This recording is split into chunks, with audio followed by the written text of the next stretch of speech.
you're listening in, and I know you've tried to fix things. I know when I talked to Kris, he tried to fix things.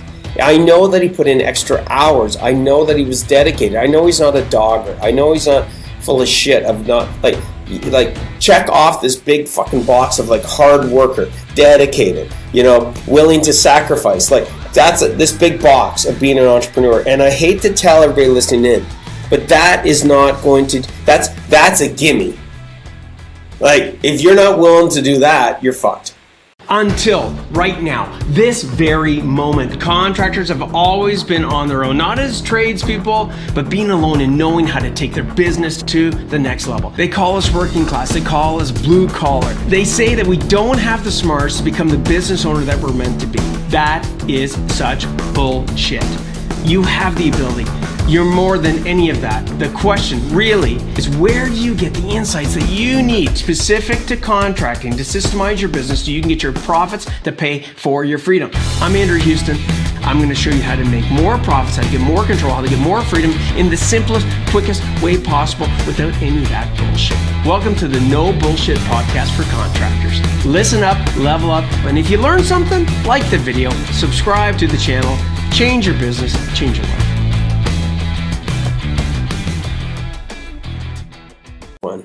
All right, we have liftoff for another No Bullshit Podcast for Contractors.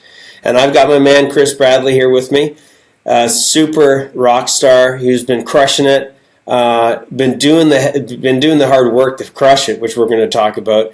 But there's a lot of amazing things that Kris has been able to implement and really move his business forward as far as systemizing, making a shitload more profit, getting way better control of his time, happier staff, happier clients, and we're going to get right into this, okay? So let's start off with Kris. Welcome, dude. Thank you, sir. So tell us a little bit about yourself, brother. Like, where are you located? Tell us about, what's the family situation? Let's get into this. Who's this Kris Bradley guy? So I'm located up in northwestern Ontario, in a small town called Sioux Lookout, and we're about an hour's... The Sioux! The Sioux, yeah, the other Sioux. We're about an hour north of the Trans-Canada Highway, so we're a little bit off the beaten path. Good hunting up there, eh? Pardon me? Some good hunting up there? Good hunting, good fishing, yeah, absolutely. Yeah, lots of tourists. Have to make a stop. Absolutely. So I'm married and have 3 kids. I've owned the company for 9 years now, and it's made quite a few changes here recently. Like Andrew was saying, dude. Building and implementing some systems and beautiful. Trying to get things a little bit more organized, I suppose. You got it. So, dude, like when you think about this. And anybody listening in, this is the good time for you to stay on or to jump off. And what do I mean by that? You're at the right place, okay? If you're a contractor, an owner of a contracting business, and you want to improve it, okay? And you're ethical. That means you do things with the right mindset, not to screw people over. If you're a person that's on this call, and I can't prevent it, but if you are a person that's not ethical, that's not out to create a great environment for their team, a great environment as well for their family and their clients and themselves, you probably want to jump off this podcast because it's no bullshit. I can't handle people that are like that, and I don't want to help people like that. I don't think Kris does either. The other one would be, if you're jumping on this podcast and you're looking for a magic wand, you're at the wrong fucking place, okay? This is no magic show. This is no Cinderella. I don't know why I thought of that, but this is no Cinderella, baby. And it's really going to be today, like the other podcast when I have guests on, that there might be a little bit of coaching. We're going to talk about tactics. We're going to talk about things that you can literally take and apply and make the changes and make some, make some progress in some of the areas that Kris is going to be talking about. So if that resonates with you, great. If not, then use your time wisely elsewhere. Sound like a plan, Kris? Sounds like a plan. Okay, man, cool. So let's crank through. some of the different aspects of this. So let's, I'd like to go back to, how long have you been with Prof for Contractors now? We're going to be getting up to the 2-year mark here. Beautiful. Okay, so when you came in, just to reflect, I think some of the things that you were struggling with was, you had to do everything, right? You had to do the admin, you had to do the estimating, you had to do the invoicing, like project management, AR, AP. You had to do all that stuff. And you wanted to scale, and then again, let me know if I'm missing anything. You wanted to have systems, you wanted to get this business to be a lot more profitable and get some freedom. So tell us a little bit, in your words, go back 2 years. What did that look like, dude? Yeah, so I mean, it was a mess. To be completely real with you here, I had really no time at home. My head was not at home. I was still 100%, in the office and on the tools. It was, I was dropping, I was failing, my team, my family, and the clients, the people we were trying to serve, to help them improve their living situation or whatever the case is. And, I knew that,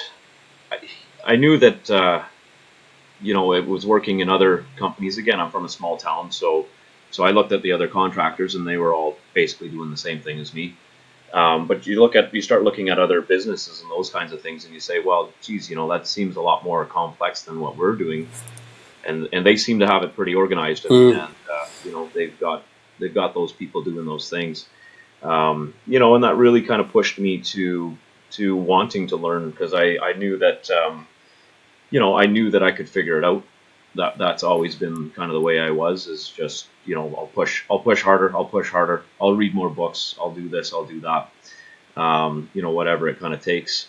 And, you can get so much from a book, but I started kind of realizing that I think I needed somebody to lean on. I needed some more guidance, from people that have already kind of done it and have built things up.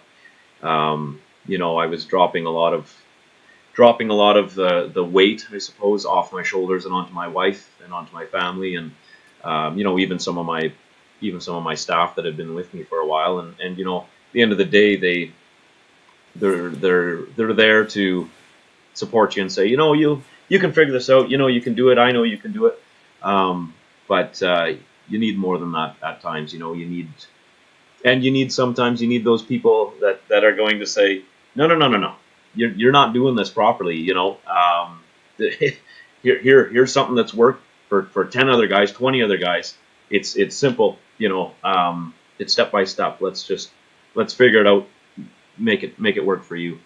So yeah, we were okay profitability wise. And I shouldn't even say that we were profitable, but just barely. All it would take was one thing to go sideways. Yeah, I remember you and I talking about that. I remember saying, I go, Kris, like, if you just have one bad client, that's right. This is what's going to cost you, which we'll touch on in a second. So just bring it back let's go just a little bit deeper and then let's get into some of the things that we worked on and some of the strategies and what have you. But like, what did that really look like from the perspective of, let's just say, from the eyes of your wife?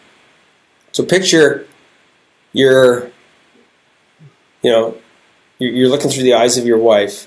What would the week look like? Like, from a maybe attitude perspective, from a day-to-day, weekly perspective. Like, what did that look like? As far as from her set of lenses.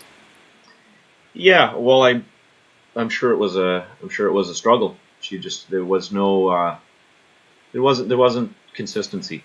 We'd have 3-4 great days, and I was happy and excited every day, and then all it would take is you check in on your emails and you get one goofy email or oh my God, I completely forgot we were supposed to be going to so and so's house on Wednesday to start that deck, and I forgot to even order the material. And so it would throw, it would throw a loop in. So you could have had, say, family plans, things of that nature, and it's like, oh shit, sorry, honey, sure. I forgot about this job. I got to go order material, and it's like, yeah, but I thought you were going to spend time with me. I mean, dude, I'm not trying to put words in your head, but that's what I experienced. It sounds sort of similar because now it's like I got to deliver this. I got to line up my guys. I got to line up the client. I got to line up the material. I got to holy shit, I got to plan this thing out, and then sometimes you don't have all the details of the plan. You forgot. Right. Where's my paperwork? Holy fuck! What was that I promised? How are we going to do this again? And that now all of that gets brought, into the family from a stress perspective. Yeah, and absolutely, and it reminds me of all the times, we're big camping people. We love going camping and fishing, and having plans for 2 weeks about heading out to our favorite camping spot, and my wife runs around like a maniac getting camping gear together, and getting the kids ready and packing my clothes for me, doing all those kinds of things, and the deal is that she's picking up all the kids at noon from school, and all I need to do is get my butt home and pin up to that camper, and we can go, and then 2 o'clock turnkey, baby, just turn the key. That's it, and then 2 o'clock rolls around, and then 3 o'clock rolls around, and then gee whiz, honey, I'm on my way. And there'd be times that we don't, the wife and kids would go without me, and I'd come rolling in there at 6:30 with the camper saying, oh my goodness, I'm so sorry, so not being able to just leave when I need to leave. Well, and I think from the perspective of, then we can go into the other topics, is I think from a partner's perspective, we ask a lot out of them, dude, right? We ask them to be the mother, be the organizer, be the person that puts up with our bullshit of the next promise, the next letdown, the next they're the ones that, in all honesty, yes, you've got to plan for the deck. Yes, you've got those stresses, but she's now dealing with children, right? She's these kids, their expectations have been built up, right? And I know, man, even talking about this is tough to talk about, but the reason we're talking about this, guys, is because it's no bullshit podcast, okay? You want to understand, if there's something that's going to, out of today, because we're going to talk about tactics, guys, you're going to get things that you can actually literally take away. And Kris, like I said, we might do some coaching. We'll see what happens, right? Is if there's one thing, one of the biggest things that I think allowed me, and it allows a lot of contractors to take the necessary action, it's first of all getting your level of awareness in the right place. And that means making sure that your perspective on what effects are being put on other people that you love. The fact that you're not making the changes, the fact that, and back to what you said, Kris, I think one of the biggest things that you realize beyond hey, I can do this, or, is that the reality of that other people are doing it better, that there must be a way because there's other people. So everybody listening in, understand that Kris is not in where he was at before. And we'll get to where he's at today in just a second. But he's not at that place, okay? Because he decided, this is the core. He decided that it was time to make a change. He consciously said, I'm going to do something about it differently than how I've been going about it. And why do I say that? You're listening in, and I know you've tried to fix things. I know when I talked to Kris, he tried to fix things. I know that he put in extra hours. I know that he was dedicated. I know he's not a dogger. I know he's not full of shit of not check off this big fucking box of hard worker, dedicated, willing to sacrifice. that's this big box of being an entrepreneur. And I hate to tell everybody listening in, but that is not going to, that's a gimme. Like, if you're not willing to do that, you're fucked. But if you've already been doing that and trying to make changes, putting in extra hours, sacrificing a whole bunch of shit, inclusive of the stresses you put on your family, then the minute that you can get your awareness to go, okay, there is a better way, and I'm willing to go down that path, I think is the biggest change that anybody listening in can make, is your level of awareness. So seriously think about what Kris just said about his wife. Seriously think about your situation. What are the sacrifices you've put on your kids who don't have a fucking choice? And your wife who does have a choice, but she's not really able to make a choice. Otherwise, she'd leave you. Okay? Or even your team members. Like, what are you putting on them every freaking day? And yes, you're putting a lot of stress on yourself as well. Kris, would you add anything to that as far as the ability to change and this, against the level of awareness? Yeah, I mean, I would just, only add that, like you say, you need to be aware of that, because people could tell you 1,000 times that you need to change or you're not doing something right. But it's until you have that in your own head, you've made that realization that, yeah, it can't go on like this. Something needs to change if you want to continue to grow and continue to improve all those relationships. And there is a better way. And there is absolutely a better way. Okay, so let's talk about where you're at right now. Okay, so give us sort of like, so when I look at this, there's like, if I look at this from a mapping perspective, okay, there was the reality of where you were at. Okay. Yeah. Then we're going to talk right now about the results that you've gotten, high level. Like, now I'm able to do this. My profits are here. I'll ask you a bunch of those questions. And then we'll go to the center of, like, what were the roadblocks and what did you do to get over those roadblocks. Does that make sense? Yep. Okay, cool, dude. So let's talk about, the results that you've gotten as of today. So it's been a couple of years. Let's talk at the level of, you can start wherever you want to on all those things we talked about. Like, sure. Yeah. Sure. It was all you before. It was all me. Yeah. Yeah, so it was absolutely all me, and I kind of just rolled. I just kind of rolled with it. There was no process. There was no nothing. I'm now the accounts receivable. Now I'm fucking sales. That's right. Now I'm the installer. There's a whole wall of hats. You better believe it. Yeah, you better believe it. That's right. I would find myself, like you say, trying to sell a, $100,000 job, at 8 a.m. and then by 8:30 I was on the end of a shovel, digging a hole and then pouring cement, that afternoon. Yeah, it was all over the place. I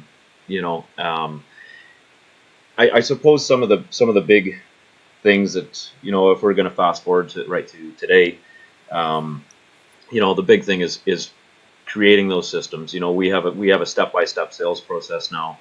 I have admin staff that take care of, they answer the phones for me, they do all that kind of stuff, and they kind of filter through. There's quite a few calls for work that we don't even offer.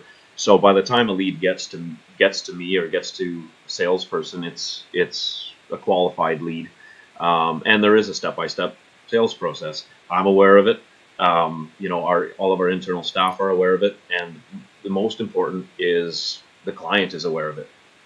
Before it ever gets to me, they understand every single step, within our process. So, that was a huge one that I needed to clean up, because as I said before, we'd forget all about jobs that we had priced out and got. So we've cleaned that up. We have scheduling processes in place now. You have whiteboards too. Look behind you. Yeah, whiteboards, and they're all around in here. Now, I do want to touch on that just quickly, okay? So I promise you guys listening in that we'll give you some tactics, okay? So one of the key tactics, just to make sure, and I'll highlight it, and then you guys can go with it or what have you.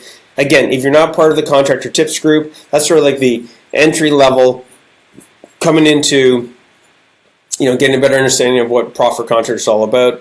It's totally free for you guys. Again, we filter out those people as best as we can that aren't a good fit, that are willing to give as much as they get. Okay, it's called the Contractor Tips Group, and so there's lots of templates and tools and trainings and things of that nature in there. So join that if you haven't, and if you want to get some more insights on this one, you can just type in, "Hey, I was listening to the podcast number such and such about Kris, and I'd like to get some more information on blah blah." Okay, so cut to the chase. By the way, Kris, that's the worst part for me of the podcast is like my team's like, you need to say that, right? Because I'm like, it's not that I don't give a shit if you guys become part of Profit Contractors. I do really want you to become part of this community and family, but that's my core purpose here, like Kris and I were shooting the shit about earlier, was to, number one, let you know you're not alone. Number two, let you know that you can do things differently, and hopefully enough so that with this heightened level of awareness that you actually do something and get a better result. Okay? So, one of the key things, step-by-step sales process. So Kris, why is a step-by-step sales process so important? And what were some of the things that not having it fucking resulted in? And I know you've already mentioned like not being aware that the job's kicking off, but what were some of the other things? So tell us about this. I mean, one of the biggest things for me is that without a sales process, I could never hand it over. That's it right there. Right? It's on me. It stays on my shoulders. Yeah. Right? So I kind of looked through and, I found a few things that I did not want to have to do myself every single time, all the time. So to document out a sales process, and I mean, it's all linked with our branding and our, social media and all those other kinds of things. It's all sort of built together. But, the main thing is how can I train somebody else to just say, you talk to somebody on the phone and you can kind of get that feeling, you feel it in your stomach, and then you can kind of ask them this question or that question or whatever question you want. You can't, that's not a winning strategy. So, to have that process down, and again, we're not robots, so it's not a 100% scripted, but there's guidelines and those kinds of things. Totally. And we do have a questionnaire that are. How many hours a week, dude? Let's just go back in time. Sure. I don't know if you knew I was going to ask that. I know where we're going. Yeah, we know where we're going. Okay. It's funny. I'm hooking up with. I don't think because this COVID thing, we haven't had a live. Dude, the next live event is going to be crazy. It's going to be amazing. So, anyways, I got a buddy of mine. You guys are all like I consider you guys buddies. Okay, I say this to people. If I couldn't go fishing, let's use fishing. If I couldn't go fishing with Kris, I know this sounds bad, everybody, because it's just the culture. If I don't feel that I could go fishing with Kris and be comfortable with my kids around Kris, then you're not in this family, because right. It's my company. I get to choose that, right? But that's sort of the culture that we have, right? So coming back to Joe, I'm meeting this Joe Korea. Okay, JMC Electric, okay? Amazing. Guy's been with us forever. They were about to file for bankruptcy. Poor wife went through a lot of medical issues. They related heavily back to the stress of the business that caused a lot of these things. And by the way, everybody, a huge percentage of people that have illnesses, heart attacks, it's heavily related to stress, okay? So Joe was spending... Okay, when I first had the first call with Joe, and again, I know I don't do much. I don't do any coaching now because I've got to build the team. I'm congruent with what we teach you, right? Yep. Okay, I do this stuff. Okay, so he was spending, he figured between 20 and 30 hours a week quoting jobs into the night, into the weekend, into like 7 days a week. So where were you at regarding this quoting? As far as how many hours of your life? Sure. Yeah, no, and just the quoting aspect. Just the quoting. Just the quoting for sure. Yeah, we would be, we would be like Joe. We'd be probably 10 to 20 hours a week. Generally, it would be my after hours as well. So between 500 and 1,000 hours every year, guys. And that's, wait a second, that's just quoting. Now, what do you mean by that? And by the way, I'm going to be clear about this. I bet you any money, I could be wrong, but if I go back to when I first met Kris, he wouldn't have described it that way. Right. He described it, just so you guys are paying attention. He isolated the conversation he's having with you right now. He said, just the quoting. You see? What do I mean by that, Kris? Well, because there's a heck of a lot more to the sales process than quoting. There. So just the quoting aspect would have taken me. And the other part that I isolated was of my own time. So that means after the 8 to 5, you know, that would be in the evening, after the kids have gone to bed, after the wife's gone into bed. Then I would get to work again and work for a few hours that night. Or there goes my Sunday, you know. So those kinds of things. So to, you know, and that's only quoting, not going out to see the client. That's right. So let's just touch on some of these other steps, okay, as you're describing these hours, because every one of these steps takes time. So they're just the core steps, right? So what would be one of the other steps that took up time? Well, sure, meeting with the clients, even just the phone call, and prepping for the phone call. You know, which obviously, when I didn't have time back then, there was no prep. It was just you call that person back and you're on. Yeah. You know, and then yeah, going out, driving around, meeting with them, calling suppliers to get updated pricing. You know, providing 3 or 4 different options for people. You know, or going back and forth to try and get something to fit within their budget. You know, there was a heck of a lot of time, and every single person that called, there was no filter, right? There was no filter. If they called and they said, I need construction work done, it didn't matter what they said. Oh my God. Filter fast, baby. That's the tool. Filter fast, right? Filter fast. That's right. Okay. Yeah. Dude, I love it. Okay, so everybody, you're like, okay, you guys talked about the sales process and this and this and this and the importance of it. So I'm estimating, like, oh, you estimate. Okay, so if you add up the total per week that involves sales, okay, for you, how many hours a week? Would it be the 20, the 30? Would it be? Yeah, we'd probably be the 20 to 30. Okay. You know, on a heavy sales week. Crazy. Okay, crazy. Okay, so everybody listen in. Let me give you some tactics. Sound like a good thing, Kris? Yeah, I love it. Let's do this. Okay, here we go. So anytime, guys, you want to go and systemize something, one of the best ways to start systemizing it, and yes, Profit Contractors, if you became part of Profit Contractors and, you know, came into the Champion CEO group, yes, we would say, here's a template, here's some examples, here's how people have done it, here's a Trello board, here's this board, here's the, like you know, type of, right, Kris? That's right. Right. Probably yeah, you'd find quite a few. Yeah, here's the filter fast tool. I'm talking about.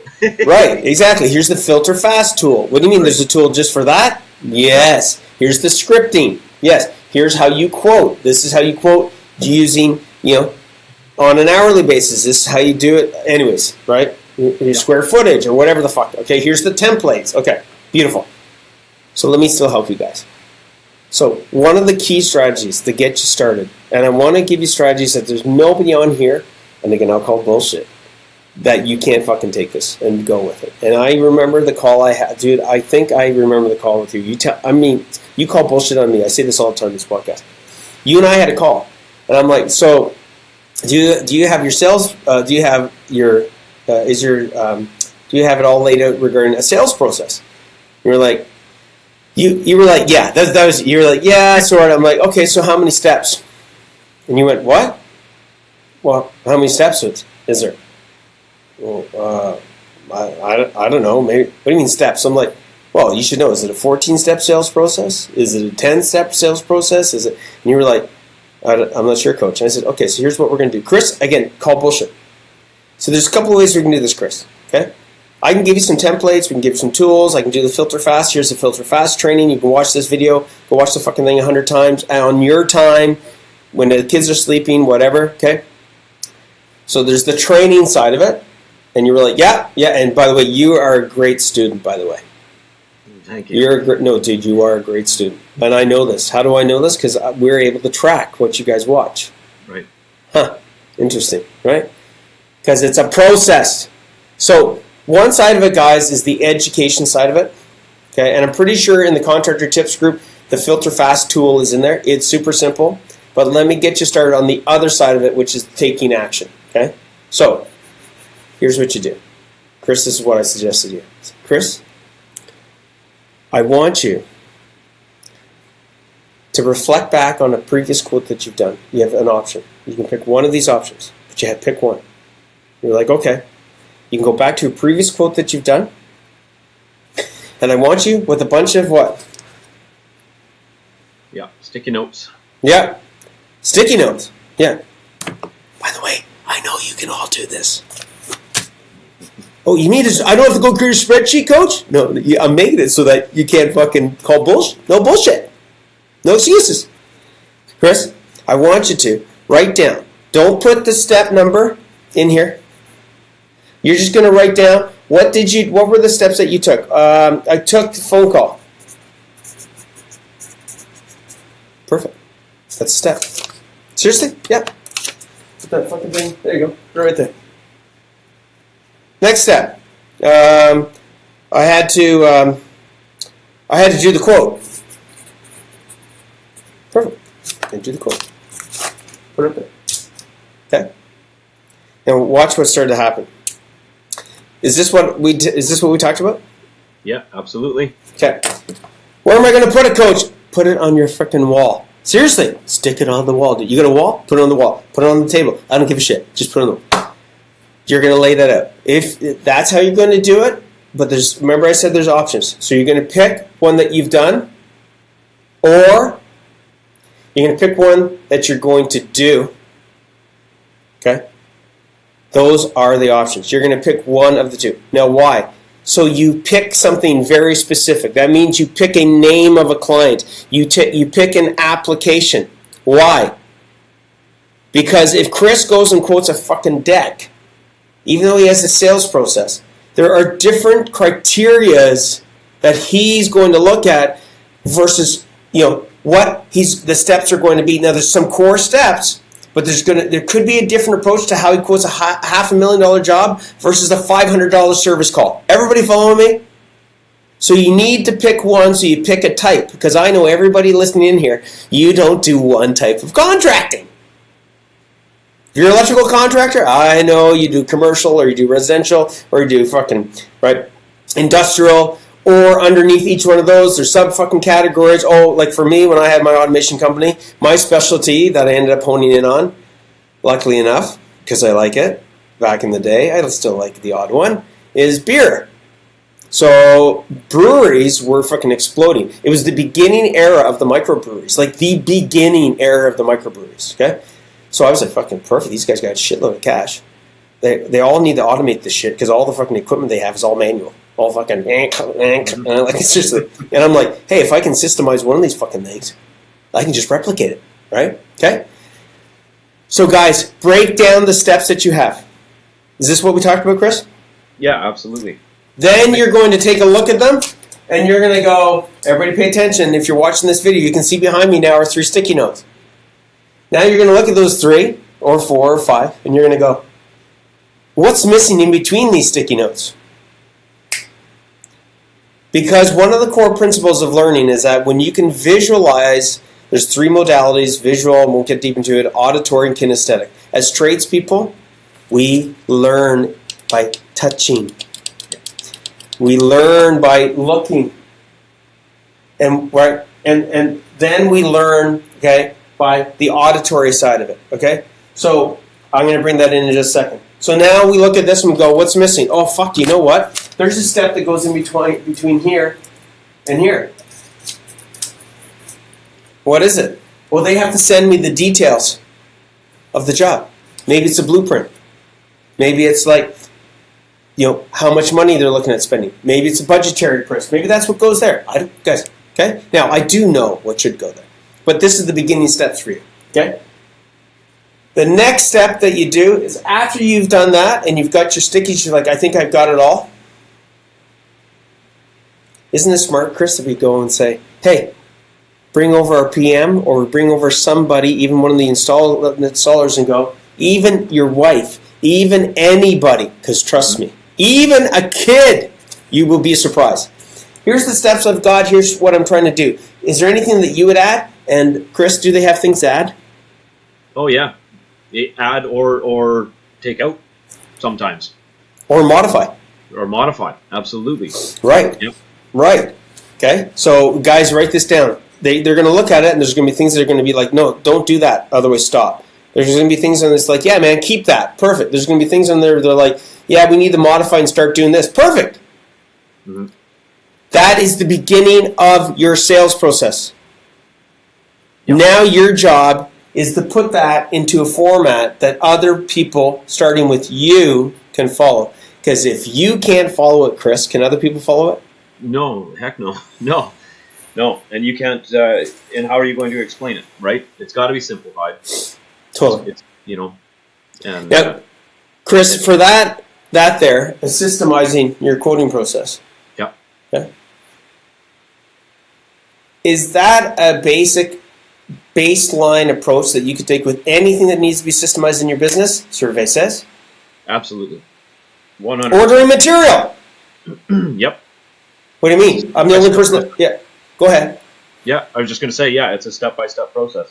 You know, and like you say, you make your list in here, and now you've got yourself a basic high-level checklist, and then you can start breaking it down. Like you said, ordering materials. That could be a thing with a 3-step process as well. And again, it doesn't have to be this crazy complex thing with you know, massive amounts of automation and 4 or 5 people coming in to bounce things off and make sure that the order is right. I don't know, a simple 3-step process. You know, double check that the estimator, the material takeoff made by the estimator, and our quote they match. Okay, step 1. Step 2, phone in quote number whatever 347. Press play, order, find out that ETA. That goes over to scheduling. Right, done. 3 steps. You know, so and just to be able to start looking at everything in that sense, and then to you know, put it down on paper. Put it down on paper. Make those checklists.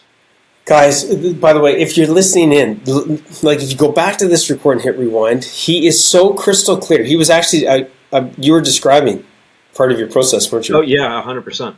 Because you know it, right? It becomes muscle memory, right? So understand, everybody, when you when you start writing your list for systemizing, whether it's quoting or what have you, your level of awareness, like what we talked about in the beginning, around your awareness of the effect on your family, the awareness of all these different things, your awareness goes to a completely different level.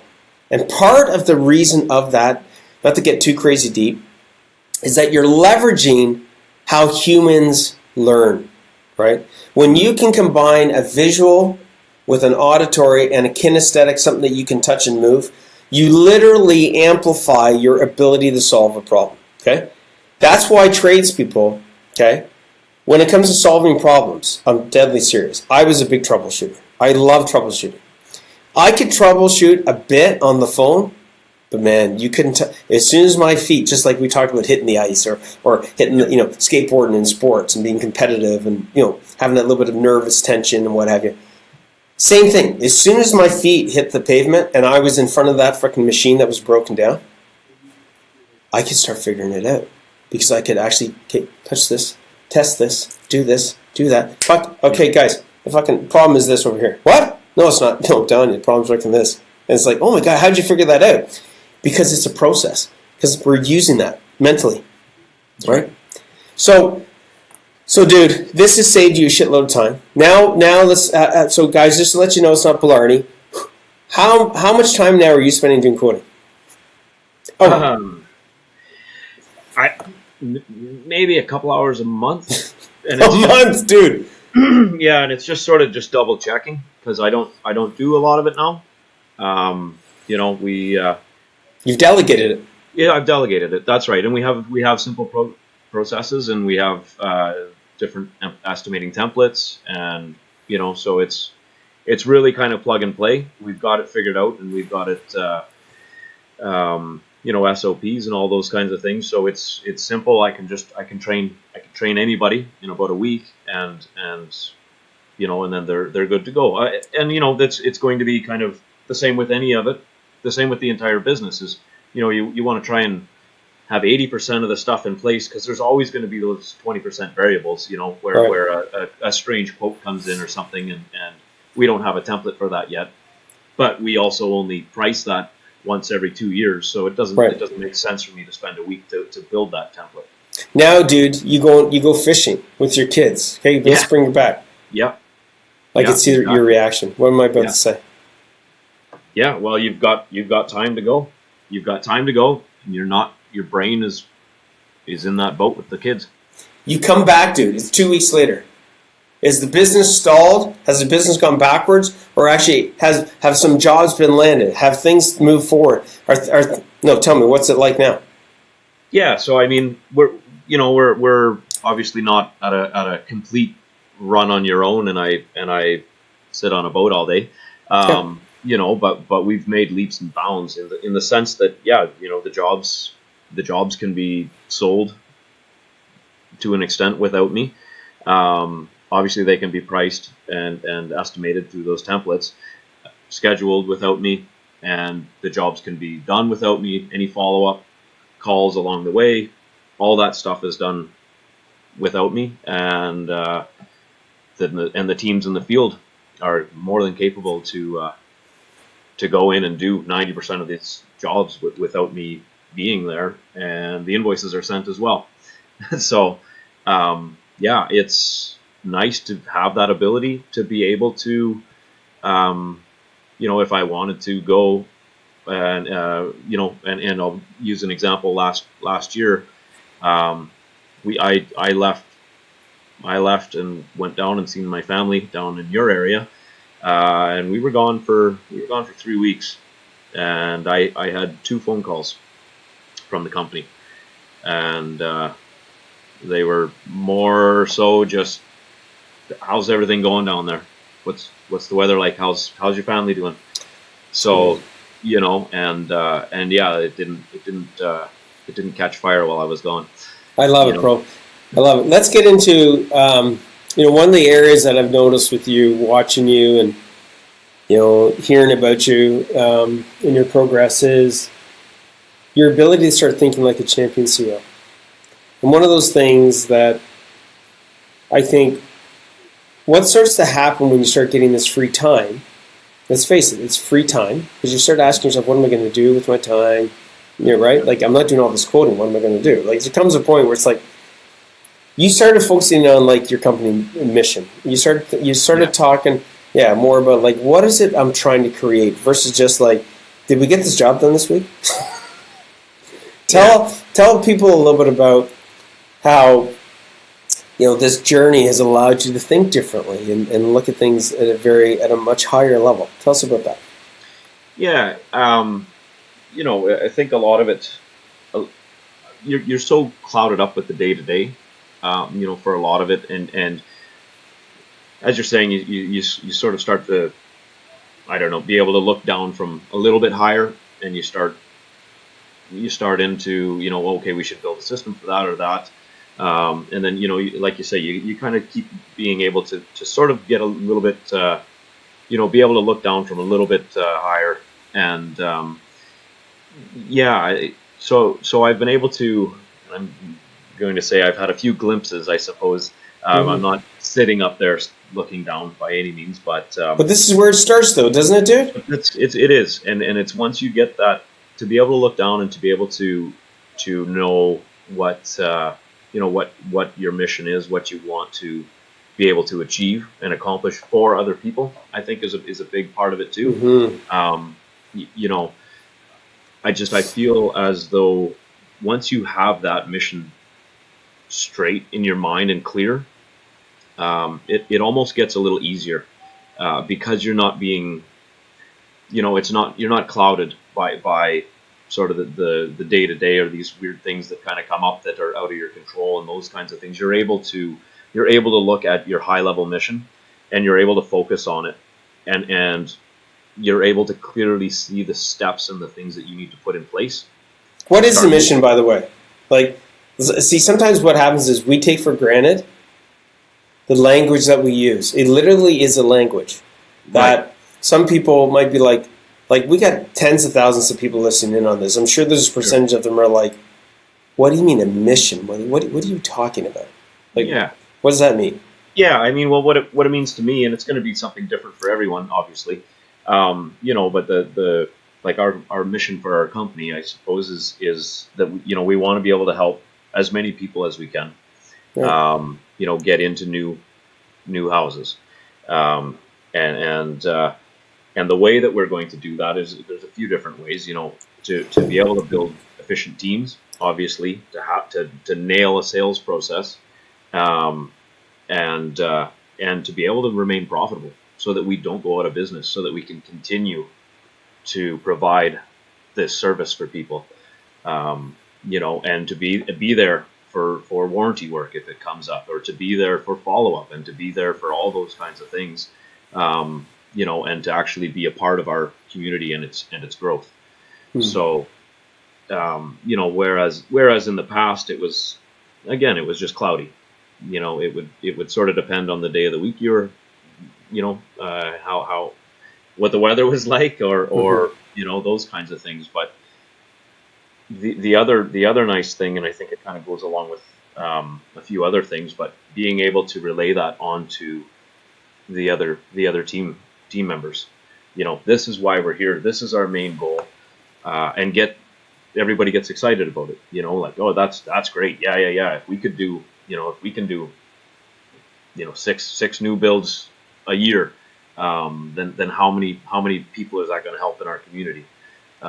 Because, and I think it's right across the board, and we won't even get into it, but the shortage of housing, and nobody's offering the multiple house builds per year around here. So either way, that's sort of our mission and our niche. And to be able, like I said, it gets a lot simpler once you find out exactly what you want to do, and you stop doing everything else. You just do what elaborate on that. Like, what do you mean? Like, what was it like before compared to what you're saying now? Well, we would do anything. And I had sort of just touched on that for a second, but yeah, if somebody called and they said, hey, we need a fence painted, no problem, we'd be there. Somebody needs a garage built, no problem, we'd be there.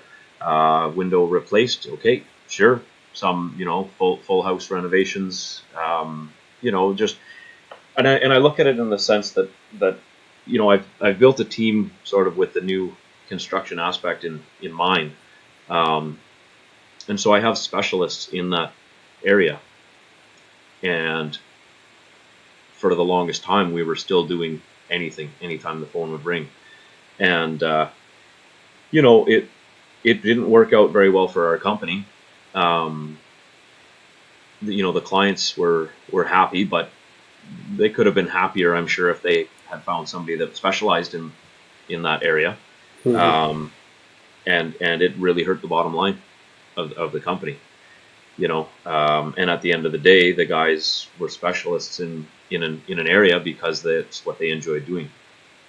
So, once everybody aligned, that's when things started to change. Yes. That's when things started to change, right? We stopped getting bogged down on things. We stopped, it was, every job we were excited about, and it showed in our work, and it showed with the clients, as well. Mm-hmm. So, and you know what? Like, I want to say something here, everybody listening. Understand when he's talking about. So I'll bring it back to the mission. Okay.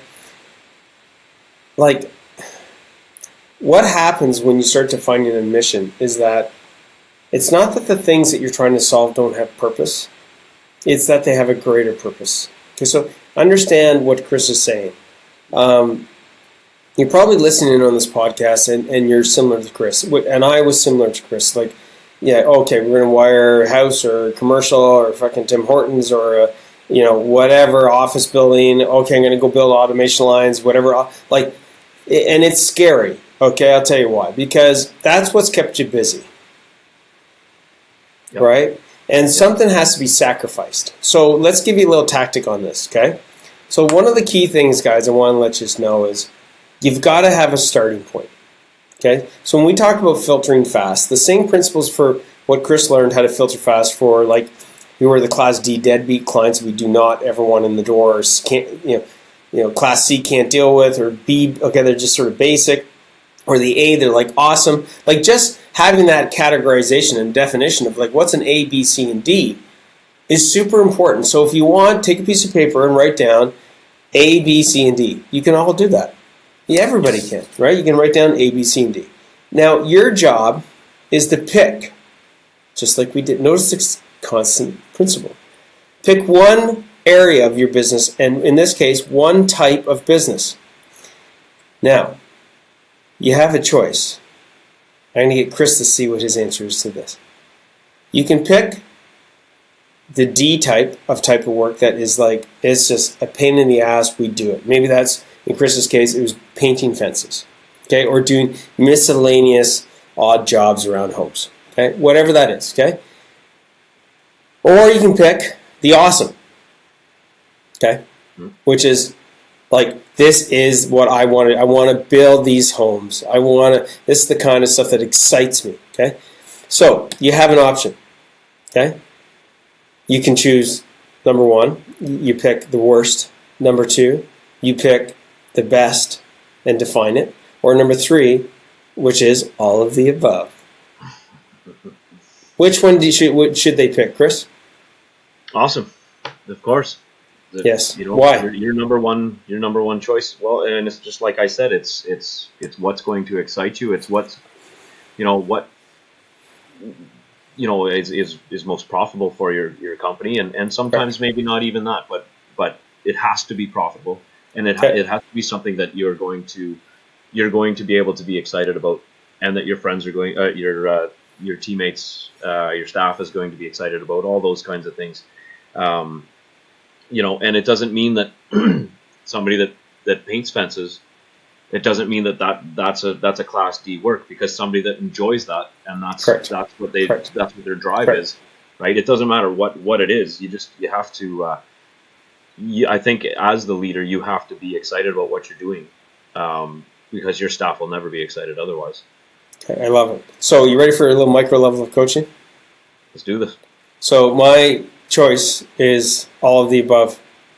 Starting with A, you define it, then you define the D. The reason that you want to do this, and Kris, this is something that whether it's like here's an area in our business that's doing really well, or here's an area that's not doing so well. The reason that you want to have and pick the A and pick the D in this case, right, is because that amplifies change. When your mind can see what is the stuff that you freaking love, that you got a vision for, that you like, versus the stuff that you dislike, mark my words, this here will fuel, I need this, and it will fuel like, oh my God, because you now know, oh my God, I love working for these clients. They pay me, they do this, and things will freaking start jumping off the wall. Down here it's like, oh my God, these guys are a pain in the ass, or this type of work is a pain in the ass. We don't do it enough. I got all this fucking material from the last time we did a fence, and like it's not consistent. So that's the strategy, guys. Is you make sure you start with the A so that you know what you want, and then identify what is the D of the type of work that you don't want. Okay, and just doing this exercise is going to do something. Okay, Kris, ready for this one? Yeah. It's going to do something that's quite incredible. Now, I've never done this with Kris, but we're going to see if this happens. And if he wants to call bullshit, let him call bullshit. So I want everybody on this call listening in. We're going to wrap this thing up. It's in 52 minutes. We're going to wrap this thing up in just 8 minutes. You good with that, Kris? Sure. On the mark. Okay, here we go. When was the last time you bought a new or a new vehicle? Myself. Yeah. Anything. Boat, car, truck, whatever. Fucking. Yeah. A couple of years ago, got the truck. Okay, the truck. Okay, perfect. What kind of truck is it? It's a Chevy. Nobody hate me, but it's a Chevy 2500. Beautiful. The diesel. Yeah. Beautiful. Okay. So when you bought that truck, and maybe you've experienced this with other vehicles, you're driving down the road. Driving. Oh fuck, there's a Chevy 2500. Oh, shit. There's another Chevy 2500. Yeah. So did you experience that? Oh, 100%. You probably still experience it today when you're driving your Chevy 2500. I do, yeah. Yep. So did the manufacturers, the Chevy, just crank up specific to your area that we're going to pump out a whole shitload more Chevy 2500s on the road? No. What happened? Well, you started focusing on it, right? Your awareness. You start seeing it everywhere. Yes. So you are all listening in on this, and I bet you 90% of you, or all of you, but let's just say 90%, are like, son of a bitch, Coach Andrew. That happened to me. I just bought a new car for my wife, or a used car, whatever, and it's a Honda Accord, 2-door, whatever, and I see it all over the place. My son just bought a 1983 Z28 Camaro, okay? His first car. My wife and I, let's just say we had many discussions on it. We'll call it discussions, okay? Quote, discussions, okay? And I was like, Jen, let me just say this. I wanted to get my dream car. I'm sort of digressing, but just be quick. I'm like, I want to get my dream car when I was a kid, when I was his age. I saved up all my money. I had 2 fucking jobs, all the rest of this kind of shit. And my parents wouldn't let me get the Mustang that I wanted. And my mom said to me, Andrew, it's okay. Someday you'll go and get your Mustang, okay? But right now you need to get a car that's dependable, has this and this and this. All I'm like, fuck it. So I ended up with a Honda Accord 2-door. Right? Never ended up getting that car. And even if I did buy it today, I wouldn't have experienced what I did at 16 years old, right? So I'm like, you know what, babes? And by the way, it's his money. He's worked for it. He's going to have to pay for the fucking, getting the fucking, putting a new carburetor in it. He's going to have to learn how to do it. Like, hey, it's a learning experience. Anyways, back to the Camaro. Now we're driving down the road. This literally happened yesterday. I'm teaching him how to drive stick shift, right? So, and he's got it pretty good. He's like, Dad, look, there's another Camaro. Like, yeah, man.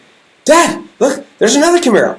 And not only is he seeing his similar Camaro, he's now looking at, there's a new Camaro. That's the new Camaro. That's last year's model. It's Camaro, Camaro, Camaro, Camaro, Camaro. What's my point?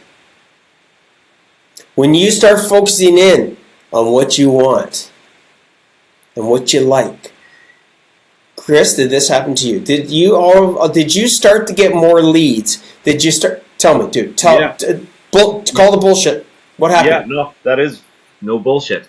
That is no bullshit. Yeah, you're absolutely right. It's it almost seems as though exactly what you're saying. The more focus that you put into something, all of a sudden, somehow your luck increases because it's just like, oh my goodness, hey, there's a little opportunity over there. Wow, I'm lucky to have gotten that. Oh, and there's another door opening over here or there, or here's some land that we could potentially build a subdivision in. Hey, I never would have ran into that.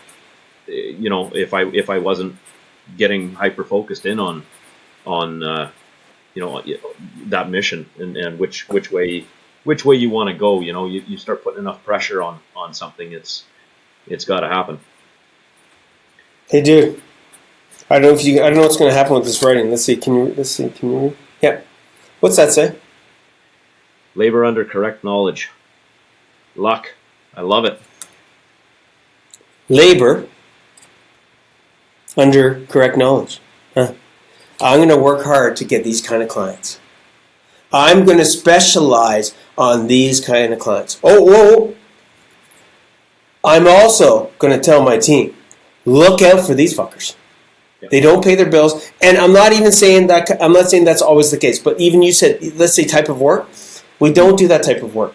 Let's go find some other contractors that do this kind of work, and we'll give it to them. They're good people. They could do a better job than us. We'll pass it over to them. And you'd be amazed at what happens when a lead comes past them. Kris, true? Yeah, 100%. So Dude, is this not the case? It's called by the way, this is psychology. That's called your reticular activating system. It's otherwise known, the translation of that, I call it the geek description, reticular activating system. Like, okay, Andrew, you're trying to make yourself look smart. No, I don't like to do that. I'm serious. It's your fucking compass. It's the same thing as being your compass. Okay? Sure. Kris, let's talk about profits. Okay? We've got just a couple minutes left here. Let's talk about profits. How does this reticular activating system, this compass of focus, how has it helped you with your profits? Yeah, well, it's finding the holes. It's definitely put us on the right path. Like I had said, we'd struggled quite a bit for a long time. And now we're comfortable. We've got, like you said, our compass is set. We've got the right type of work coming in for the right type of people that want to pay for the value that we can provide them, and with the right team. It's in the right team to do the work as well. So it's a lot more comfortable in that sense. It's I'm not going to get into it too much, but we can have the barbecues on paydays. We can go out for the fishing trips, take the days off. We can order in the swag for the company. Our tools are not falling down and all the old rusted used crap. That's right. I'll just fix it. Okay. Hey, don't worry about it, boys. Just leave it on the shelf, and I'll get to it. Yeah. That's right. Well, and even being able to just exactly what you're saying. Throw it on the shelf, and guess what? In 2 weeks, we're going to get pizza. We're going to spend the day in the shop. We're going to tear these tools down, fix them up. We're going to change the ends on our hoses, and then in the spray guns and whatever. We're going to go, like you say, maybe go for a fish, or we're just going to take the rest of the day off with pay. Being able to do those kinds of things, is amazing. And just not having that thought in the back of your mind where, okay, everybody else is going to get paid. The client's happy, the employees are getting paid, the suppliers are getting paid. I'm not. To kind of have that gone away, and to and again, a lot of it comes to the mindset too, where I know that I need to be profitable so that I can continue to help my clients. I love it. And help your community and help facilitate this mission that, in all honesty, you're in such a fog. And your mission will become clearer and clearer. And by the way, everybody listening, your mission will change, okay, as your business evolves. My mission, okay, the foundation of my mission is the same.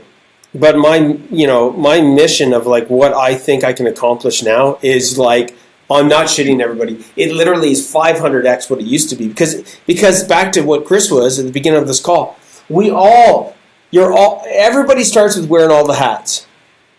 Okay? So don't feel guilty if you're listening in, and sort of my like wrap up couple of points is, don't feel guilty as far as where you're at. You're where you're at, and in a lot of cases, I think all of us have had to go through that. Okay? We've had to wear all the hats. We've all had to. It's not a question of wearing all the hats. The question is, what's the plan to evolve your business and evolve yourself beyond that? Because if that is the way that it stays, don't think that things will stay the same. They won't. They will not stay the same. It will get worse. You will burn out. You will fucking have health issues. You will have marriage issues. You will have father to your and sibling issues, and like, honest to God, because they can only put up with it for so long. They're like, right now, if you're driving a vehicle, your family and your team is like the suspension of your car. They're absorbing all these fucking potholes, all your emotional ups and downs, your roller coaster crap, okay? And that they can only handle it for so long. And you better pray to God you don't lose it. That's right. So do something about it, guys. Take a couple of the strategies that Kris talked about today. He gave you gold, okay? He's done the track. He's done the mission. He's put in the 7 years. He's put in the 2 years of Profit for Contractors, and he's evolving more into a champion CEO. But he's put in the time. You're able to take what he's done in years and use it. That's right. What would you say, dude? What's a couple of points you'd say to people listening in? Yeah, I mean, you know, the big thing is you know, don't keep it simple. You know, don't over complicate everything. As Andrew always says, you know, slow down to speed up. You know, even if you know, like where I was, I felt like I knew everything that I had to do, but I had no idea how I would accomplish that in a timely manner. You know, reach out, get on a call. You know, all the coaches at PFC, they've got the tools. You know, where you can go through and you can say, look, I need to work on my sales process. I heard that podcast. That guy sounded like he had a good sales process. Can you help me do that? You know, and every single coach is going to be able to go on and look through the toolbox that's stacked full of stuff. You're going to be able to find, doesn't matter what trade you're in, you know, whether it's electrical, whether you're doing the fence painting, doesn't matter. They're going to be able to find something that you're going to be able to fit into your company, probably with, you know, realistically, what would you say, Andrew, 20 minutes of editing the document and you can roll it out. I mean, totally. You know, it's in every area, every aspect, you know, whether you're just trying to get more time back and you need to put in place a few processes for the guys, for the pre-job, run job, after the job, you know, any of these kinds of things. I love listening to you, dude, because this is the language of Profit for Contractors. All the language that he's using, everybody, is like, and I'm listening to him, it's like I'm on the other side going like, he's got it. He's talking a language, by the way. Everything he's saying about the pre-start, the run, the finish, these are all terminologies, all definitions, all backed by checklists and processes. And yes, you still need to do some of the heavy lifting. If you're not willing to put in the 20 minutes, then guess what? You're at the wrong place too. Right. Yeah, and sorry, and I should clarify, there is no easy button in real life. But if you've been listening to the podcast this long, then you're a true entrepreneur, and you would know that there is no easy button. You know, so but the tools are there. The tools are there. The coaches are there to help you put this stuff in place. You know, they're going to be able to go through any of the processes or lack thereof that you have up to this point, and be able to say, hey, look, like this might be a great place to start focusing on.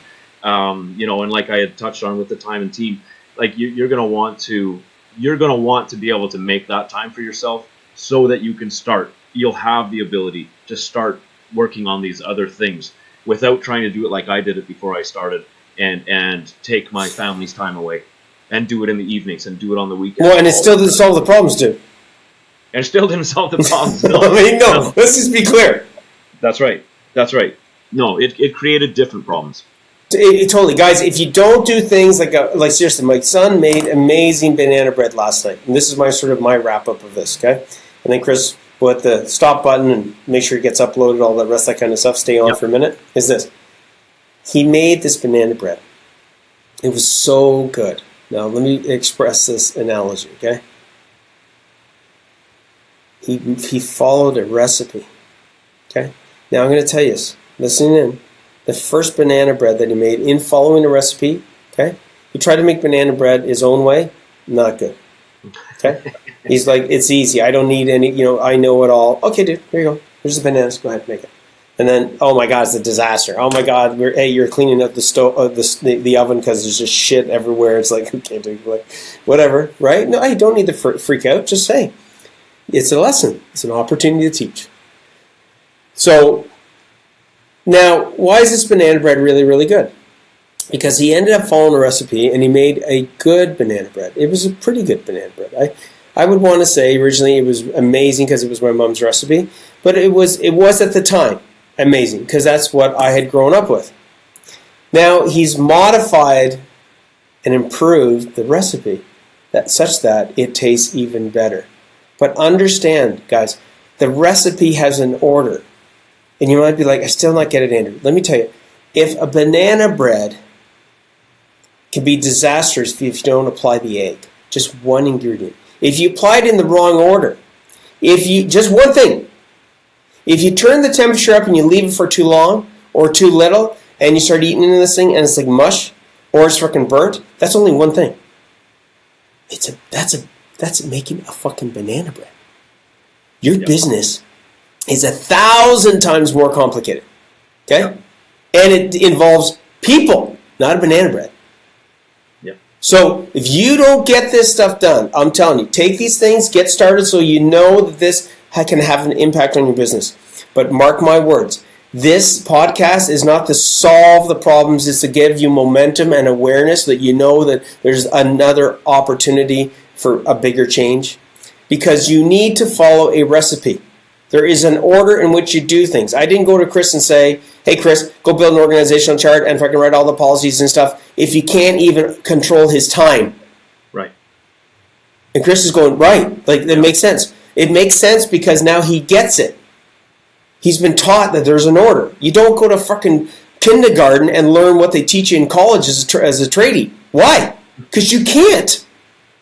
Can't fathom it. At that point. You can't even learn as a tradesperson. Think about what you learned as a tradesperson. Did I learn to become an industrial controls licensed electrician? Like out of the gate? No, dude.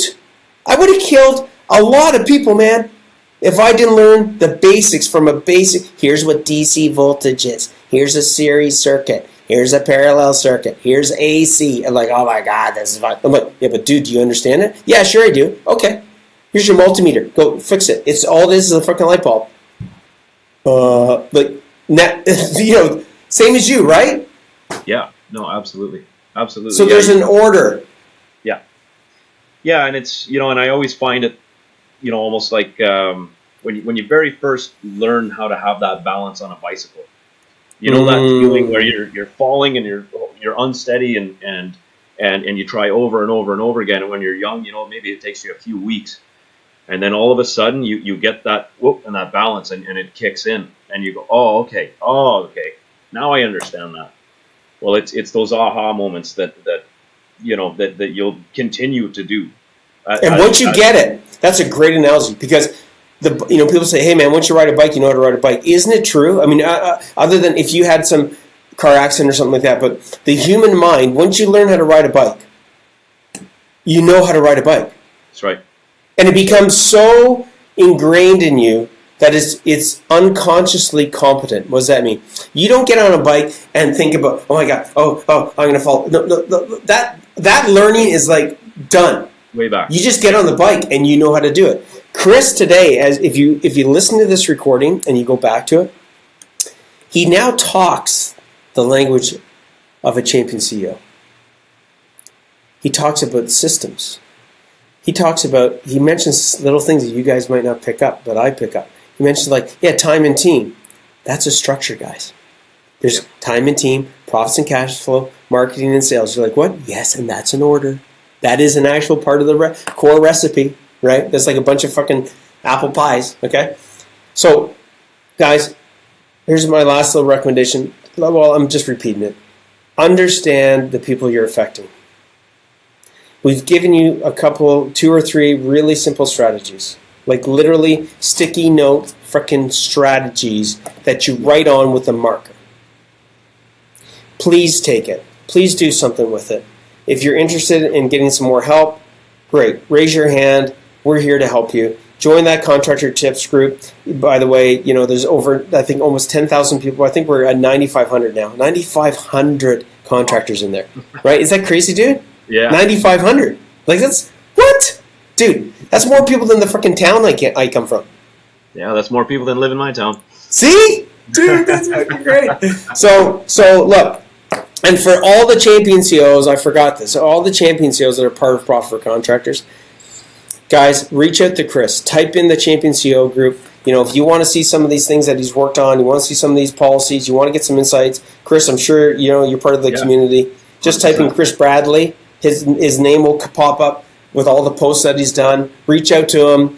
and don't do it alone. Anybody listening in, whether you're part of the family or not, do not try to figure this shit out by yourself. That's right. Yeah. I spent 10 years of hell doing that. Yeah. It literally was hell. Yeah. And I thought I had the smarts. I'd fix one thing, dude, and then I'd be like, oh, okay, God. Then I go over here, and then, like, seriously, like, it's like 2 weeks later, I'm like, oh, fuck, I'm back over here, like that. I'm back over, like, it's like. Yeah. Anyways, dude, thank you very much, man. Great podcast. You kicked ass. You're very abundant today, and just stay on for a minute so we got this thing uploaded, and we'll have you back, dude. Cool. Sounds awesome. Thank you very much. Cheers. Hey, Rockstar, I hope that you enjoyed that one. I mean, if you did like this podcast, leave a review, leave a comment. This will help us a lot to keep you bringing the gold, allowing you to delegate, dominate, and deliver so you can take your contracting business to the next level. Now, make sure you subscribe, get the latest teachings and insights, and we will see you back here for another No Bullshit podcast. No, seriously, no bullshit.